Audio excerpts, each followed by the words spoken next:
her house, eating a big ass sandwich and shit. Nigga, I'm Santa Claus. What the fuck the milk and cookies? Bow our heads at night, rich, wealthy, or poor with dislikes. We pray, asking for forgiveness for our sinful ways. With mind, body, spirit, and faith, we pray. Amen. Yeah, amen. You like that, right? Amen. I wrote in my sleep. Bow our heads, let us pray.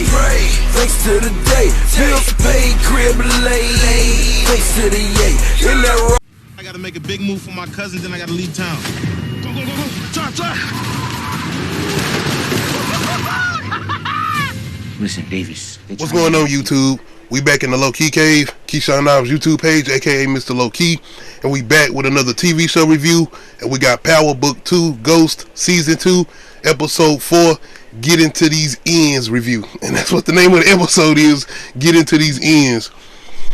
We're pretty much back in the same scenario we had as far as with Tariq and dealing with everything he has to deal with as far as getting his little sister pretty much in his primary custody because of everything that's going on with his grandmother. And I want to say something about his grandmother, man, and I meant to get a scene with her, a picture of her, but the thing about his grandmother is I kind of wasn't paying attention because I was like, I didn't remember her having these drinking problems or whatnot. I did when I did my episode 1 review, but I didn't take into context everything she had been through. Not thinking about her daughter's her daughter and everything she went through after dealing with Ghost. She lost her granddaughter. You know what I'm saying? Everything that's going on with Tariq and the way she know he is, not the world, but the way she know he is because of Ghost and Tasha. And it's not only that, dealing with the fact that her daughter, her one and only daughter, is in protective custody. It's like she was dealing with a lot, because if you don't remember the first thing of Power, at the beginning of Power, as far as the original show, she was always preaching to Tasha and whatnot, trying to tell her what she gonna do, what was gonna be her outcome if everything didn't work out with her and Ghost, everything that could come with this. Then that's why I had to come back and say, okay, wait a minute. I had to remember that the grandmother done been through a lot. She done been through a lot, so I got to give her credit. Not only that, she got her reasons. And one thing I like was she kind of called Tariq out in this episode. Even with everything Tariq saying about his grandmama and the drinking and whatnot, it's like, nigga, you done killed 2 people. Like, let's be real, you done killed 2 people. Is Yaz really in good care with you? Is Yaz really safe with you too, though? Like, let's think about this. Is Yaz really safe with Tariq? I mean, to be honest, say what you want to say about the grandmama, her drinker, but look at what Tariq got going on. She not safe with either one, you want me to be honest. And that's why I come back to my point of, why is she not in protective custody with the mother? Y'all, can I please get some understanding of this? Why is the little sister, Tasha's daughter, not in the protective custody with her? Why? I just don't understand that. Y'all gotta let me know. I don't understand that, man. But overall, you pretty much still have everything going on, because now we have the situation with Zeke. And Zeke is pretty much the prime suspect with everything going on because of Professor Milgram.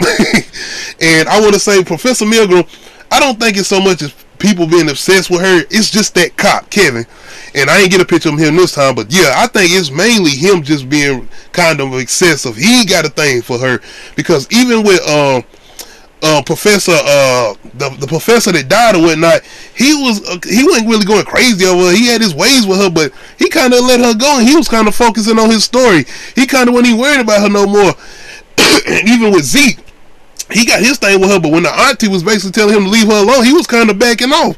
So this whole cop, Kevin, he is just obsessed with Professor Milgram. It's at this point now I feel like he obsessed. But now the spotlight is on Zeke. Now the finger is being pointed at Zeke as far as the main suspect, as far as the professor that was killed because of his relationship with Professor Milgram. But his relationship with Professor Milgram is not really out in the open yet, so it's still a lot of dynamics going on.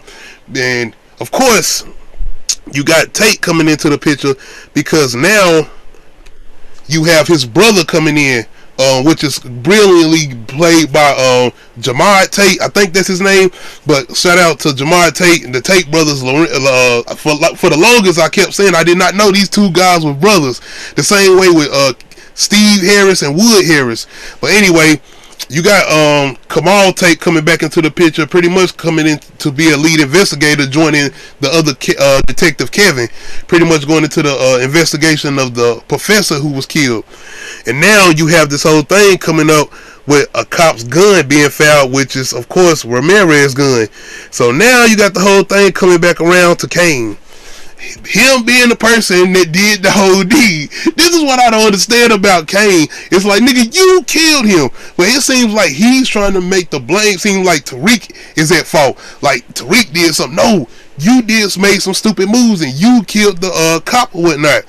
So now you pretty much had a situation coming back around to them trying to figure out how can they all get this off of Zeke, because Zeke is being blamed for situations that the Tejadas done brung about to him, as far as Kane being the main one, being that he killed the cop or whatnot, but being that Tariq done killed the professor. I don't know why they didn't get the professor, but I don't know if they had anything to do with anything, but anyway, being that this is whole Tariq's thing, this is why I come back to my boy Tariq and him coming up with some type of scheme. This is Ghost. Remember, this is Ghost's son.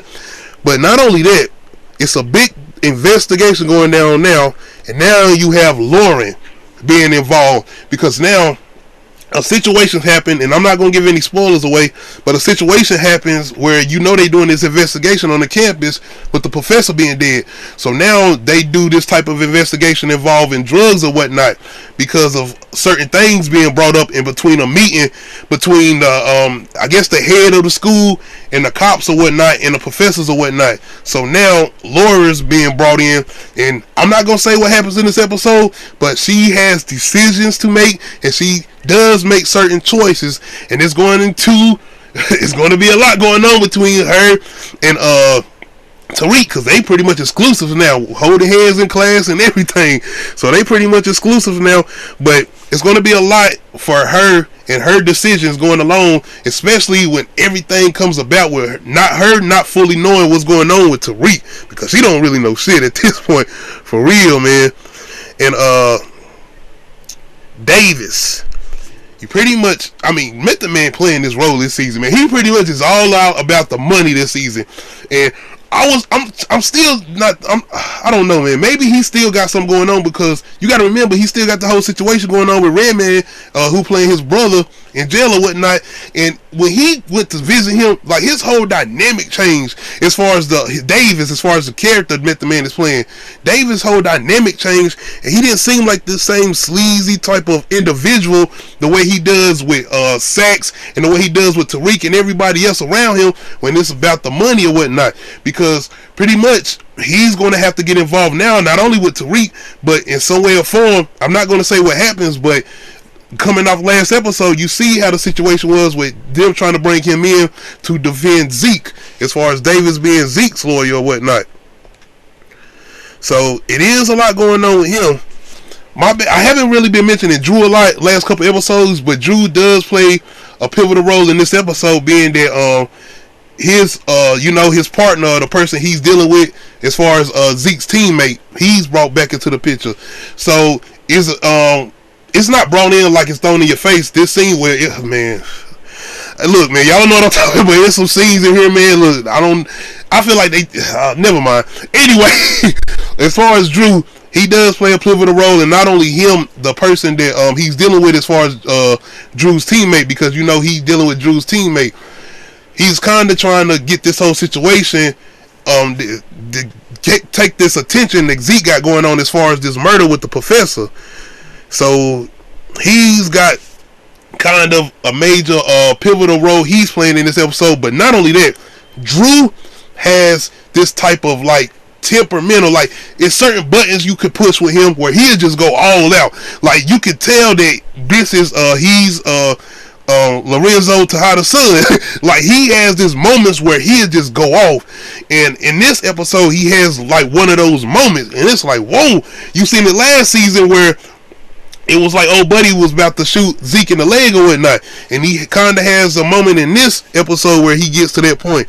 And yeah, I think it's going to come to a point, like, I can't wait. I don't know where it's going to go to, but Drew has these dark moments, basically. He has a very, very dark tone with him, and it's almost to the point where you can kind of see that miss between him and Kane, where Kane just loose cannon, he goes all out, where Drew kind of has that composure for certain moments, but then he'll lose it. So he kind of has that moment in here too. Brandon, man, I kind of feel like Brandon was a little bit more smarter, but he is kind of having these moments, but I get it, because he's still trying to prove himself, and this is not a surprise to me, because Brandon had these moments last season, you know, where Kane took him and his brother, and you know, what he was doing, and the way he dealt with the situation when Kane took him and threw him out on the street to sell the drugs or whatnot last season. So, you know, Kane and Mecca pretty much are trying to come up with this whole little plan to control Tariq, where Kane can control Tariq. So they're trying to get Brandon involved with Kane, and Kane is basically trying to get in Brandon's head and pretty much get him involved with him and what he has going on. So that's pretty much what you have going on with Brandon. I just kind of feel like Brandon's a little bit smarter than that. But I'm gonna say this: I feel like maybe Brandon. I'm not gonna just take Brandon all out the fold. But like I said, I feel like Brandon is one of those people who's trying to prove himself. He's not just this rich uppity kid. He wants to prove himself as being somebody who can handle himself on his own without needing individuals. For instance, Tariq, like, he don't need Tariq all the time. At the same time, Tariq kind of has that street smarts that Brandon needs, because Brandon is not all the way street smarts. He brave, he got heart, but at the same time, he's not thinking all the time. So now you have these moments where Kane is pretty much brainwashing him. You may as well say just brainwashing him and pretty much getting him to do what he want him to do. But at the same time, Kane is being brainwashed too by Mecca. You know what I'm saying? It's like they both being played. But you got Kane trying to play Brandon, but Mecca is playing Kane. Mecca, man. It is a reveal this episode. I'm not gonna say what the reveal is, and it's kind of a surprise on one end, but on the other end it's not a surprise. And I feel like people were kind of getting at this point, but it is a reveal in this episode, and I do like the reveal. And it kind of gives you reasonings behind what Mecca is doing. Not all of them though, because he definitely has more going on. It's not just what he revealed in this episode, because it is a reveal in this episode with him, with Mecca, but it's way more than that. Like I said, I'm never gonna forget about this chef, because whatever he got going on, this chef is definitely an important and pivotal person to Mecca. I'm not sure if he's over Mecca or if he's under Mecca or if he's working with Mecca. Anyway, I feel like Mecca is definitely some type of government law enforcement. He is something, whether it's a rat or whether he turned Fed, and when I say turned Fed, maybe he's in the government official. Maybe he turned his life around and he happens to be an FBI agent, DEA or whatever. He might be that person. Either way, I feel like he definitely has way more going on. Oh, my bad. I'm hoping my mic didn't mess up, because I hit my mic, but I think everything's straight. But anyway, he definitely has way more going on than meets the eye. And even with what he reveals this episode, it's way still more going on than what he reveals. I think he has way more going on to play, and I feel like he has way more going on up his sleeve than what he reveals this episode. So overall, I feel like he definitely has more going on than what he is saying and the things he's putting out, man. One thing I can say is that's what I'm gonna keep saying, is I'm enjoying the mystery behind Mecca. That's what I'm enjoying as far as, but not only the mystery behind him, I'm enjoying him as a new character overall. Shout out to Jamel Hill. She has an appearance on here. I don't feel like this is spoiling anything. I feel like, I don't know if it's in the trailer or not, but she does have an appearance on here. She has an appearance with Zeke. I'm not gonna say what's going on, what's the involvement with her, but she does have an appearance on here. Shout out to Jamel Hill, man. I used to watch her on Sports and all the time with her and Michael. I can't remember his last name, but her and Michael, I forgot what the show was called. But yeah, Effie returns. She has some moments in here, and another thing, Effie has this same little mystery with her and Mecca. We gotta remember, have we met Effie's parents yet? No. If I'm not mistaken, I ain't seen nothing with Effie's parents. And she mentions her parents in this episode, because, you know, she has this whole thing going on with her and Diane. Monet's daughter, because you know Diana's trying to get pretty much come into her own and understand how to be street smarts and pretty much how that school smarts too, and do her thing, because I think she's trying to go to school too. But at the same time, Effie has a lot of mystery behind her. Not only a lot of mystery, but she has a lot of like this little devious with her too. You could tell she's up to something too, and pretty much even from last season we really didn't get too clear answers on what her motives was, what she did with Tariq, right? That wasn't last season. That was the end of Power, right? Yeah, my bad. I'm talking about the final season of Power. We really didn't get really those motives.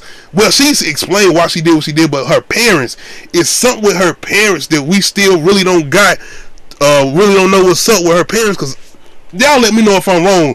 I still ain't seen her parents. Have we seen her parents? I ain't seen her parents. So it's definitely a mystery still behind Effie. It's not a full-blown on answer. It's what's going on with Effie still. So I'm still enjoying that little mystery too. I'm trying to make sure I done covered all my grounds, man. Make sure I done covered everybody I was wanting to cover. I know I didn't get everybody's picture on here, but overall, this episode, I feel like it's a good episode. It's a lot that comes to play. It's a lot people trying to cover up things. People are trying to get things done, and it's going to be a lot of betrayals, man. Backstabbing. Your boy Kane, man. It's like this nigga, what is his deal with Tariq? I kind of get it because he got this little jealousy going on with Tariq because of Monet, and I feel like Monet kind of wishes Kane had those type of mind frame that Tariq had without kind of blowing up all the time. So I get it. I kind of get it. But it's a lot that goes into this episode as far as cover-ups and getting things done. And even with everything that plays out with Zeke, man, I feel like once again, shout out to Zeke, man. I feel like he kind of was holding his expressions together a little bit, but when he got into this mode where he has this scene with him and Jamel Hill, he kind of get into his mode. You know, he started going over, talking to Auntie.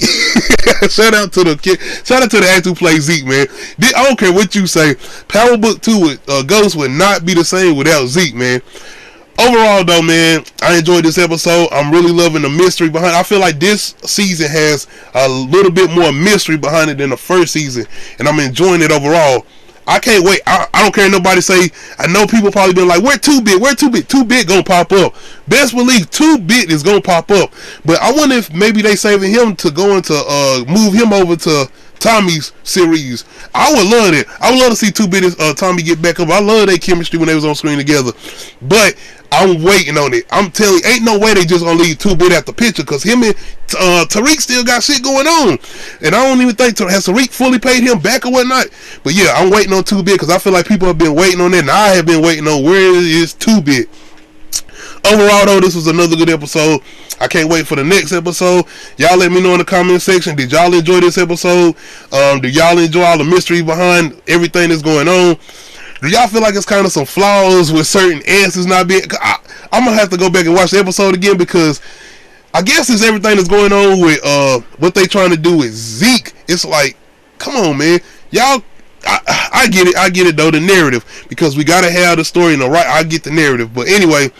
Overall, I'm enjoying all the characters, because one thing I'm enjoying about Power Book 2 is Ghost, as far as this season in particular, the focus is still on Tariq, but I feel like we got so many other good side characters that we can focus on.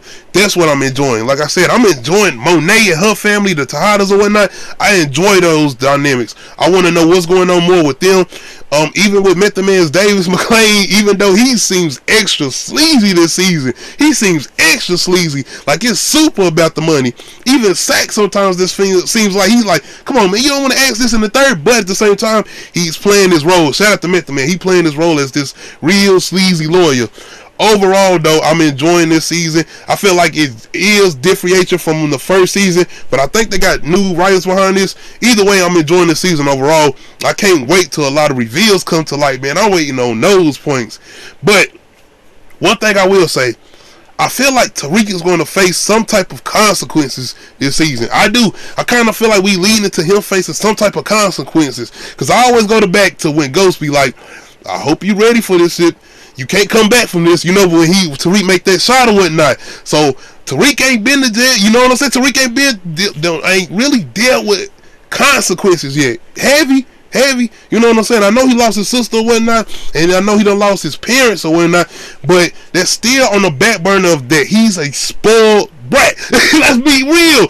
Even with everything Ghost had going on, he spent time with this nigga, man. He was spending time with him. He was doing everything for him. And he still was kind of that little bratty asshole that was like, nah, you lied to me, this and the third, and I get it. I'm still enjoying Tariq. I didn't think we was going to enjoy Tariq as much as I'm enjoying him as a lead in the series. So overall, though, I enjoyed this episode. Y'all let me know in the comment section how y'all feeling about this episode. Hit that like button, hit that subscribe button. Don't forget to hit that notification bell to let you know when I upload new videos. This is the road to 400 subs. Shout out to all my recently new subscribers. Shout out to all my subscribers who've been rocking with me since the beginning. This is, once again, the road to 400 subs, and I appreciate everybody who subscribed to the page. That's my support. Once again, once you hit that like button, once you hit that subscribe button, you can leave a comment. That's all the support I need. I'm telling you. I appreciate it.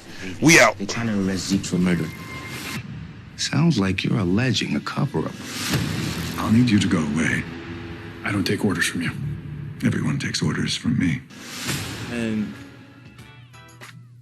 see me smile at the actual situation.